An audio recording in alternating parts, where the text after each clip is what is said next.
yang mungkin sangat-sangat bermanfaat banget ya buat kita, apalagi kalau saya lihat dari grup-grup itu UMKM kita sudah semakin hari semakin berkembang dan semakin mumpunin ya kalau saya bilang, dan juga dari sharing-sharing di grup itu pun juga luar biasa banget gitu, banyak yang cepat berkembang dan juga transaksi-transaksinya dan closing-closingnya itu luar biasa sekali. Dan ini kita akan mengupas dalam bentuk sosialisasi pajak UMKM untuk Santa Monica. Sebelum kita mulai, kita lebih baik berdoa lebih dahulu ya. Dalam nama Bapa dan Putra dan Roh Kudus. Amin. Kami akan melaksanakan sosialisasi pajak UMKM Santa Monica. Bimbinglah kami, bimbinglah para narasumber, para pengajar, agar dapat memberikan pengetahuan tambahan bagi kami, agar kami semakin mampu melaksanakan usaha-usaha kami. Terima kasih Bapak, semuanya ini kami haturkan dan kami sampaikan kepadamu dalam pengantaran Tuhan kami Yesus Kristus yang berkuasa kini dan sepanjang segala masa. Amin. Dalam nama Bapa, Putra, dan Roh Kudus. Amin. Meskipun mungkin waktunya sedikit challenging buat kita ya, jam 2 setengah 3 waktu-waktunya tidur siang mungkin untuk beberapa dari kita, tapi kita sudah meluangkan waktu terutama untuk para narasumber yang sudah berkenan untuk memberikan waktu dan juga pemikiran yang tentunya akan bermanfaat untuk UMKM kita. Selain sebagai umat Katolik di gereja, kemudian kita dituntut juga sebagai warga masyarakat dalam bernegara. Tentunya masalah perpajakan ini ya kalau boleh dibilang harus kita ketahui dan harus kita pelajari bersama.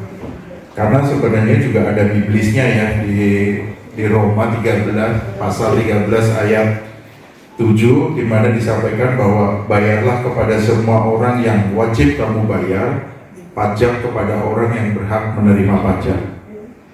Ini bisa pembayaran pajak kita itu merupakan suatu bentuk nyata kontribusi kita kepada negara dan juga kepada masyarakat, tentunya dalam hal mendukung kesejahteraan bersama. Dengan kegiatan seperti ini diharapkan bahwa UMKM yang ada di paroki juga akan semakin bertumbuh ya, seperti itu. Kita bisa mengikuti semua yang akan disampaikan secara baik dan mungkin juga bisa kedepannya bisa kita implementasikan terutama dalam hal pelaporan pajak kita. Dengar dia panggil nama saya, juga dia panggil namamu. Sekali lagi dengar dia panggil nama saya, dengar dia panggil namamu. Dengar dia panggil nama saya, juga dia panggil namamu. Oh giranglah, oh giranglah. Dengan istilah pajak, nggak usah khawatir, nggak usah takut. Kita tidak takut karena sudah mengetahui ketentuan perpajakannya sesuai dengan undang-undang. Ini adalah logo. Pernah lihat logo pajak yang pertama ini? Itu logo kayak pemerintah ya.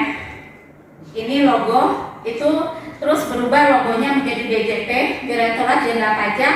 Terus nanti Bapak Ibu akan sering melihat logo Kortek. Ini adalah logo pajak yang berubah dari tahun ke tahun sejalan dengan reformasi daripada perpajakan. Dulu waktu kita ngisi SPT pakai kertas yang lembaran, ingat kan Bapak Ibu, kita kalau ngisi lapor SPT tuh datang ke kantor pajak ya.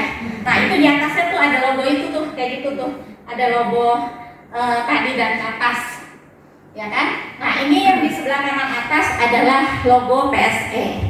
Saya udah minta izin kepada PSE untuk bisa mempergunakan logo PSE. Ada yang tahu nggak PSE itu kepanjangannya apa? Nah, ayo. Apa tuh PSE? pemberdayaan sosial.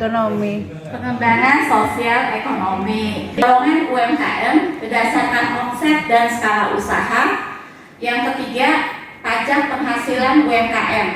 Itu yang pertama, yang A mengenai PPh final 0,5. Jadi dalam menghitung pajak penghasilan UMKM bisa mempergunakan PPh 0,5. Yang B bisa mempergunakan norma penghitungan penghasilan itu. Nanti selanjutnya biar singkat kita bilangnya norma. Yang ketiga dengan pembukuan orang pribadi.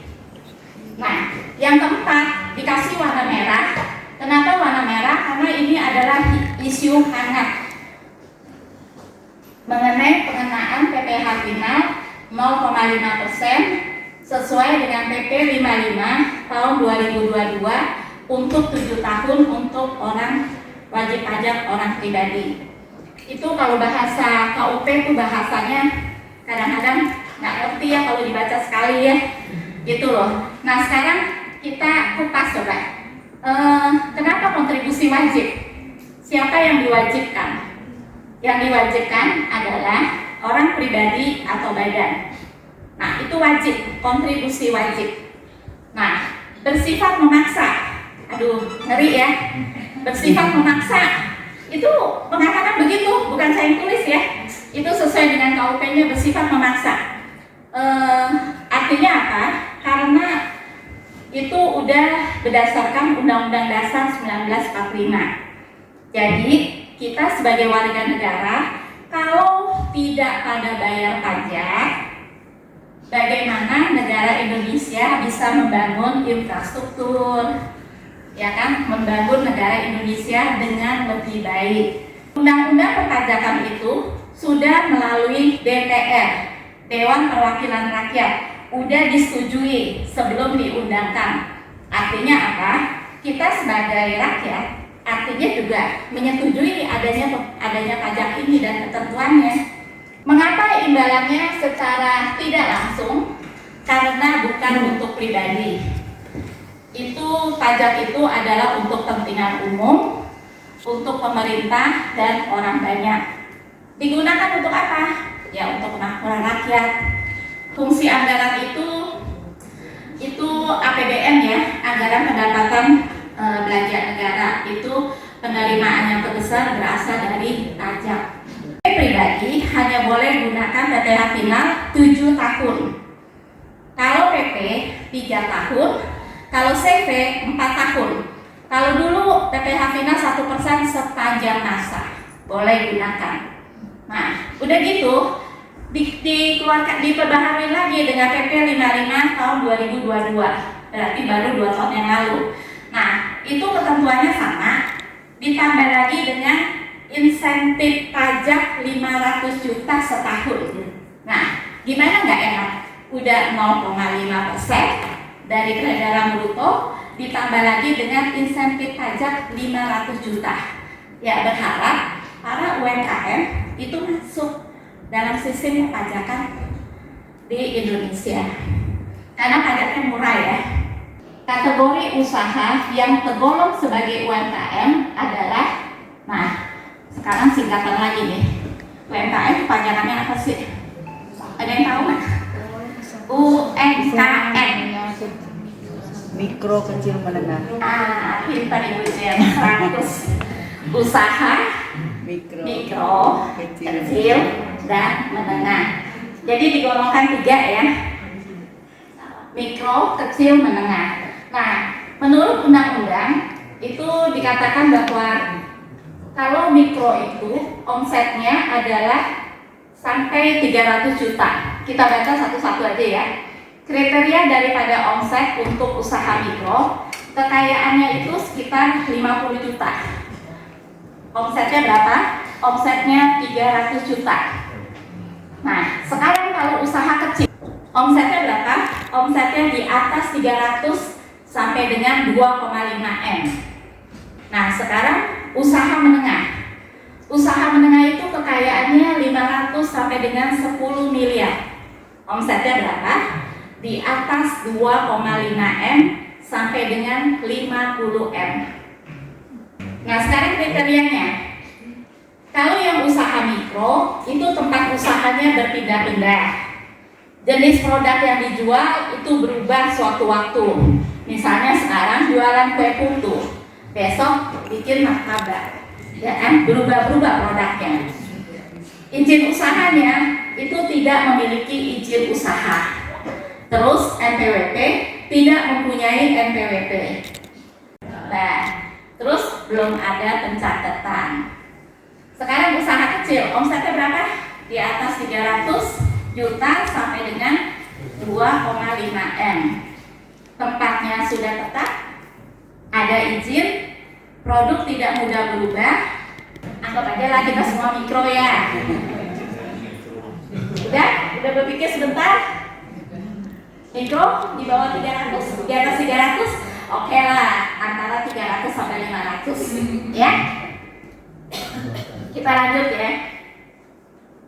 Nah, ini masuk hitungan. Siapa yang ngantuk? Ngopi dulu. Ini masuk hitungan nih, soalnya.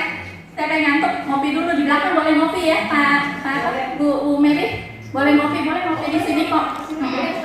Nah, sekarang saya tanya. Siapa yang sudah punya NPWP? Angkat tangan. Ya.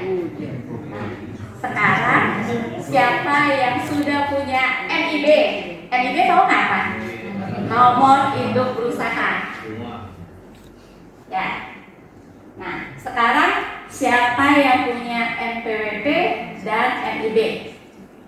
Siapa yang sudah melaporkan SPT tahunan orang pribadi tahun 2023 atau sebelumnya?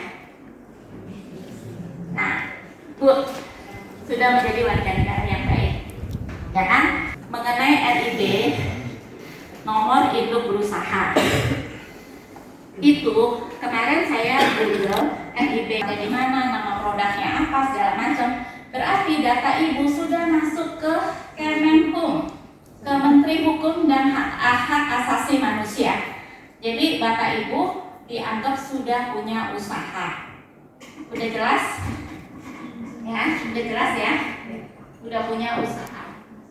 Nah, sekarang kita masuk kepada inti masalah, poin yang ketiga. Ini dia inti daripada sosialisasi kita sore ini. Jangan ngantuk ya. Tadi kita hitungnya ada 3 cara ya. Yang pertama, masih ingat nggak? 1 PPh final 0,5, kedua norma, ketiga pembukuan orang pribadi. Oke. Sekarang kita masuk ke menghitung pajak penghasilan usahanya mempergunakan PPh final 0,5% berdasarkan PP nomor 55 tahun 2022. Misalnya kita punya omset 200 juta. Udah bayar PPh final atau belum? Belum. Karena masih di bawah 500. Bulan Februari 2023 omsetnya 250 juta. Akumulasinya berapa? 450 juta. Udah bayar PPh final belum? Belum. Nah, sekarang bulan Maret dia omsetnya 350 juta. Nah, supaya gampang, bulan Maret 50 juta tes 500. 50 juta tidak bayar PPh final, mulai bayar PPh final dari 300 juta di masa Maret. Pembayaran ini harus setiap bulan ya, nggak bisa akumulasi 1 tahun. Bulan Maret kalau 300 juta, PPh final 0,5%, pajaknya adalah 1,5 juta sebulan. Nah, kalau bulan April 2023 omsetnya 200 juta, berapa pajaknya? 200 juta kali 0,5%, pajaknya adalah 1 juta. Terus ke bawah sampai Desember, dia harus membayar pajak karena udah lewat dari 500 juta. Nah, jadi rumusnya adalah PPh final sama dengan tarif PPh final 0,5% dikali peredaran bruto. Kecepatan apa enggak nih? Aduh, aus.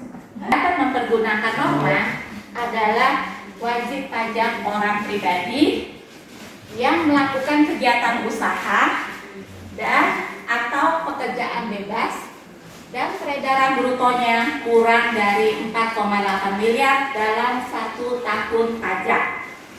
Jadi siapa yang boleh mempergunakan norma? Pelaku usaha sama pekerja bebas. Pelaku usaha dan pekerja bebas. Dua item ini berbeda ya. Wajib orang pribadi yang melakukan pekerjaan bebas tidak boleh mempergunakan PPh final 0,5%. Contohnya siapa aja? Notaris, konsultan, saya, dokter, aktris, penyanyi, peterjemah, dan lain-lain. Mereka adalah melakukan pekerjaan bebas. Itu tidak boleh mempergunakan PPh final 0,5%. Jadi saya harus mempergunakan norma. Tetapi WP orang pribadi yang melakukan kegiatan usaha, jadi WP orang pribadi yang melakukan kegiatan usaha boleh memilih gunakan PPh final atau norma. Sumatera Utara Ibu Kota Medan, Sumatera Selatan Ibu Kota Palembang, DKI Jakarta Ibu Kota Jakarta, DKI sekarang sudah diganti DKJ ya. Daerah khusus Jakarta Ibu Kotanya Jakarta, bukan daerah khusus istimewa lagi. Yang keempat Jawa Barat Ibu Kotanya Bandung, Jawa Tengah Ibu Kotanya Semarang, Bandung, Semarang, Surabaya, Denpasar, Manado, Makassar, Pontianak. Ya kan? Nah ini 10 ibu kota provinsi itu normanya lebih besar. Nah ibu kota provinsi lainnya itu ada 28 provinsi. Saya tidak utarakan semuanya karena nanti slide-nya habis kebanyakan.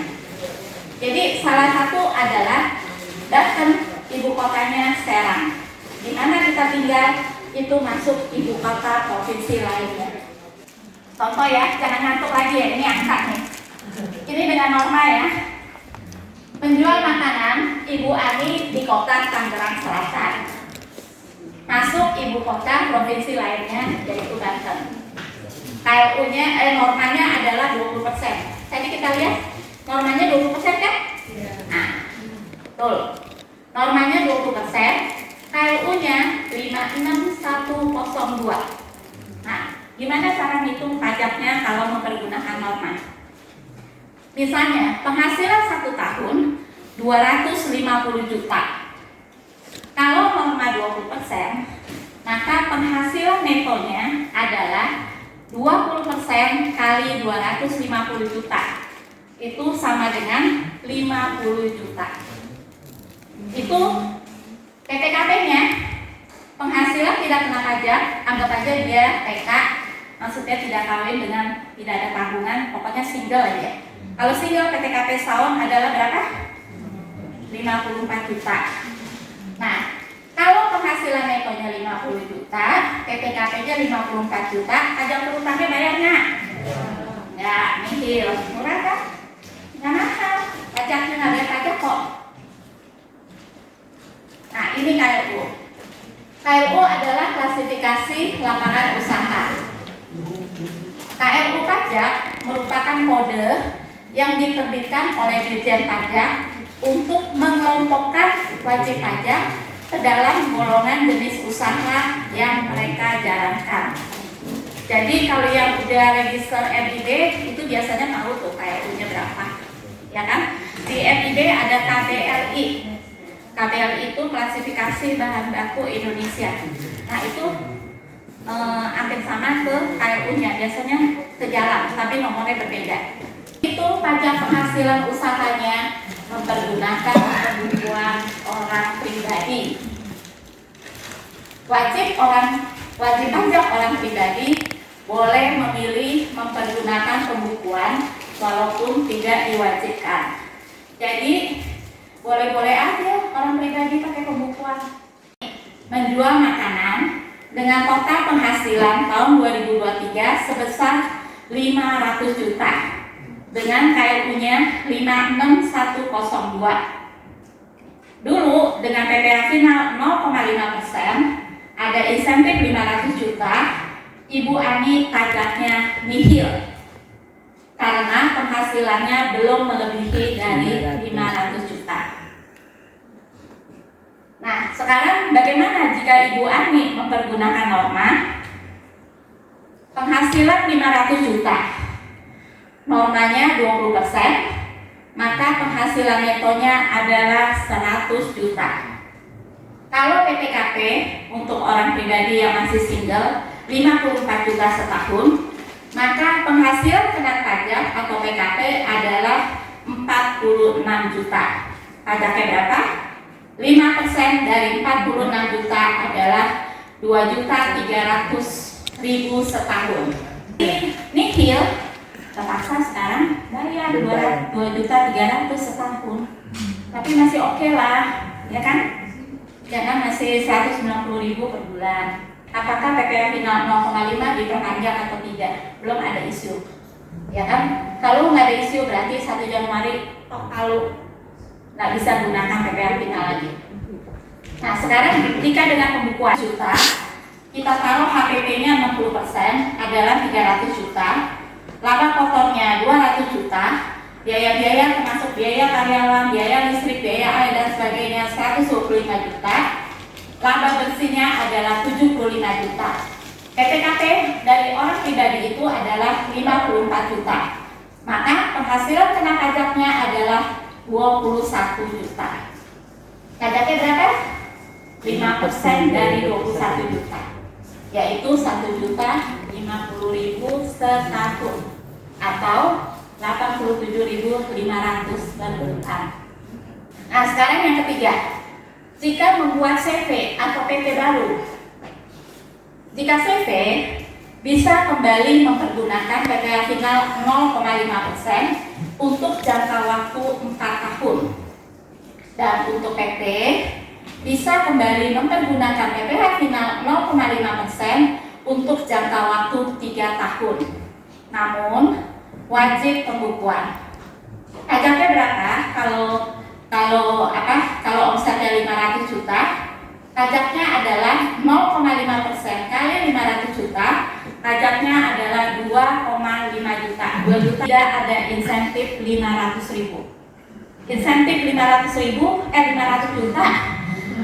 500 juta itu hanya untuk orang pribadi, ya kan? Sekarang metode mana yang digunakan? Metode mana yang Anda pilih untuk menghitung pajak tahun 2025 nanti?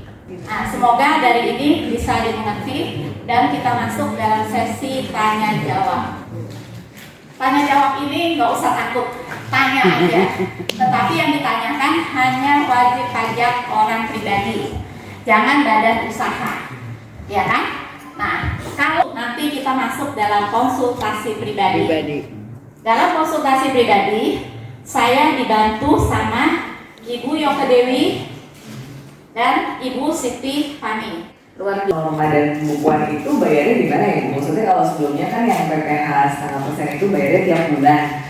Nah kalau misalnya sudah tidak bisa lagi kita wajibkan, berarti bayarnya tuh mesti gimana atau tahunan atau gimana? Itu sih yang pertama sih Bu. Terus kedua mau nanya, kalau misalnya domisili usahanya kan di Banten, di Tangerang, di BSD, tapi maksudnya sebelumnya itu kan NPWP-nya waktu pas bikin masih yang di Jakarta itu kalau misalnya pilihannya harus jadi badan usaha, apakah harus pindah atau gimana? Itu aja sih Bu, makasih. Kalau yang pertama berarti udah masuk pada laporan ya dan cara pembayarannya. Jadi kalau PPh final itu kan hanya bayar doang, bikin kode billing kan, nggak usah lapor. Nanti lapornya di SPT tahunan orang pribadi. Nanti mempergunakan norma untuk tahun pertama tidak ada angsuran PPh 25-nya. Nanti bayar sekaligus di akhir bulan. Atau kalau mau angsur supaya nggak terlalu berat, boleh juga. Gitu loh. Karena kita belum tahu, bener nggak Bu Siti? Akhir tahun. Kalau norma bayarnya waktu SPT akhir tahun, bukan? Ya.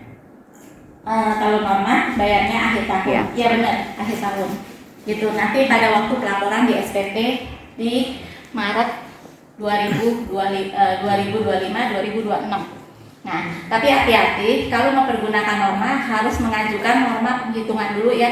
mengajukan permohonannya itu 3 bulan pertama sampai dengan 31 Maret 2025. Kalau tidak mengajukan norma, dianggap pembukuan.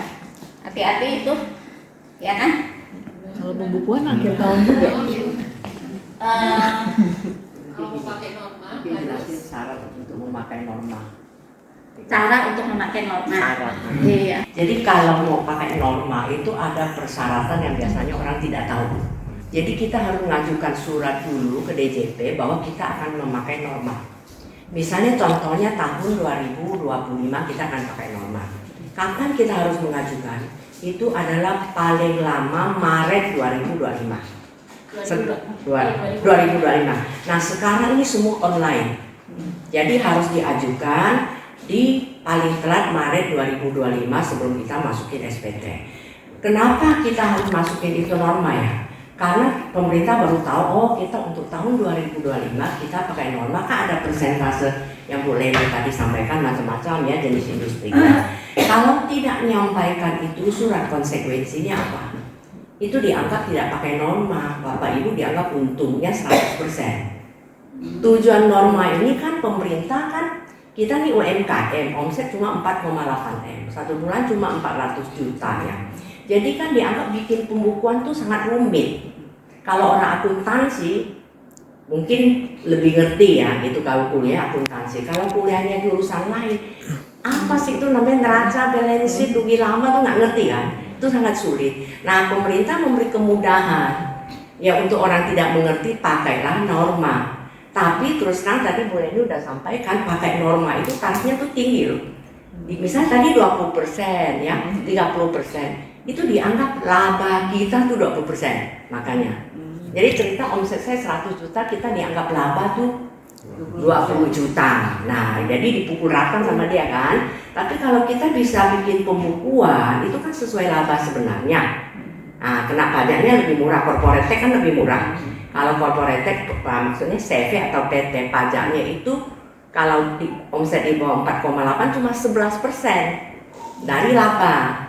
Tapi kalau kita pakai norma itu kan orang pribadi. Tarifnya yang tadi boleh disebutkan itu progresif. 5% kali 60 juta, 15 kali 160 juta, 25 kali 250 juta, terus 30 sampai terakhir tuh di atas 500 juta tuh 35% terakhir pemerintah. Jadi pajaknya itu sangat tinggi. Jadi memang itu, tapi kalau ini nggak diperpanjang ya, nggak ada cara lain, tinggal kita hitung-hitung, pilih-pilih mau pakai norma atau pakai pembukuan. Nanti boleh ini sampaikan tuh udah betul. Itu jadi memang mesti dihitung-hitung. Nah, tapi kita berharap ini pemerintah kan belum kasih pengumuman nih ya. Kita berharap ekonomi kan kondisi tidak baik, semoga ini untuk UMKM dia bisa perpanjang. Ya itu aja. Ya. Itu domisili. Usahanya misalnya di Tangerang. Kalau secara normal kan tarif di Tangerang lebih rendah. Kalau 10 ibu kota besar kan tarif normalnya lebih tinggi. Tapi pemerintah nggak tahu, dia lihatnya kan di mana terdaftar. Nah, NPWP itu terdaftar di mana, itu ngikutin yang dari sana. Jadi kalau misalnya udah nggak sesuai domisili ya lebih baik bisa perubahan data. Saya sudah tidak di Jakarta nih, saya sudah pindah ke Tangerang. Itu bisa diurus sekarang semua online. Sebelumnya kan yang punya NPWP itu kan suami saya. Dia bekerja, dapat SPT dari perusahaannya dengan pembayaran pajak yang lumayan besar. Nah, kemudian kan saya sendiri tidak punya NPWP karena saya cuma mendapat penghasilan dari suami saya. Nah kemudian kan mendadak suami saya meninggal, sehingga penghasilan itu pasti akan bukan pasti lagi menjadi nol karena tidak ada penghasilan lagi. Akhirnya bulan Maret 2024 saya mencoba berusaha buka toko, tapi kayaknya toko saya juga rugi. Jadi sedangkan kan NPWP ini saya coba kembalikan ke kantor pajak, ternyata tidak bisa karena saya masih hidup katanya ya. Jadi saya harus meneruskan NPWP-nya suami saya karena saya istrinya. Nah, apakah nanti tidak menjadi pertanyaan besar ya, misalnya dari suami saya yang biasa membayar pajak dalam jumlah yang cukup besar, tiba-tiba nol, terus kemudian saya sendiri masih dalam posisi rugi gitu ya. Jadi mohon solusinya bagaimana ya Bu Leni atau teman-teman yang lain. Terima kasih. Jadi gini, kalau yang tadi kan suaminya meninggal, berarti kan biasanya NPWP-nya akan beralih ke istri ya, dengan keterangan jadi kepala keluarga kan, di kartu keluarga juga demikian ya.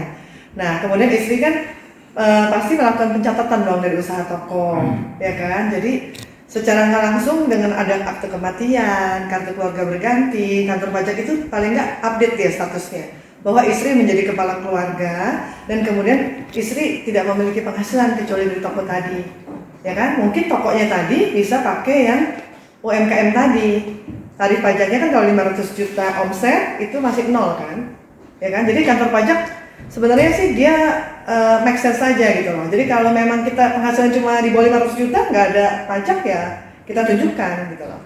Dan memang kalau suaminya tadinya besar tapi kan dia meninggal kan udah nggak ada penghasilan lagi. Jadi sepanjang bisa kita jelaskan dengan baik dengan dokumen yang baik, biasanya mereka bisa menerimanya. Demikian. Ya. Gimana Bu Ina? Udah jelas? Ada lagi yang bertanya, mumpung kesempatan ini bagus sekali ya untuk bertanya di komunitas UMKM kita. Karena kalau konsultasi perorangan secara pribadi cukup mahal, di sini ada konsultasi yang bermurah hati. 3 bulan ya berarti, maksudnya kalau dari sekarang itu udah bisa? Nggak bisa, masih Januari. Oh, mulai Januari Ya. sampai Maret. Ya betul. Oke. Untuk perhitungan norma itu. Ya, di periode biasa nggak pernah anak buah saya, jadi saya doakan. Nggak ada gini. Oh iya, pokoknya itu nggak boleh lupa karena itu sangat bahaya. Dianggap 100% nanti jadi Pak. Pajaknya beda jauh sekali. Ya. Oke, makasih. Ya. Yang ingin konsultasi secara pribadi dengan rekan-rekan konsultan pajak itu nanti ada 3 meja, yaitu saya, Bu Siti, dan Bu Yoke. Itu nanti yang ditanyakan hanya pajak orang pribadi, ya kan? Nanti kalau badan itu terlalu luas ya. Urutan absensi, apakah Ibu Lena mau konsultasi? Ibu Lena, silahkan. Oh enggak. Terus Ibu Siti, atau yang mau angkat tangan aja ya biar cepat. Mungkin Bapak silahkan ambil tempat masing-masing ya. Urutan dari depan aja kali ya. Pak boleh Pak, silakan. Saya sudah. Ya boleh Pak. Ya. Silakan Bu Siti. Ya. Ya, itu kan boleh kita di sini ya. Iya. Mohon peserta yang lain boleh sambil istirahat makan nanti untuk bergantian ya, supaya yang di depan tidak terlalu bising. Terima kasih.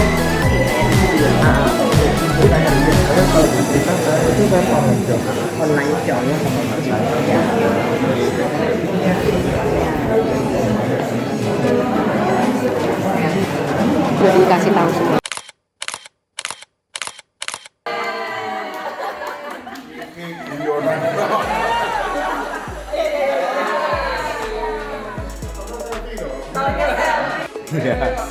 Iya ini udah, saya udah ini.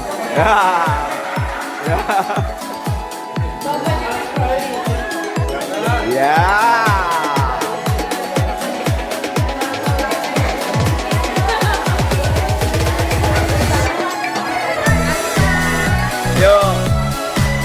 Yo, Pak.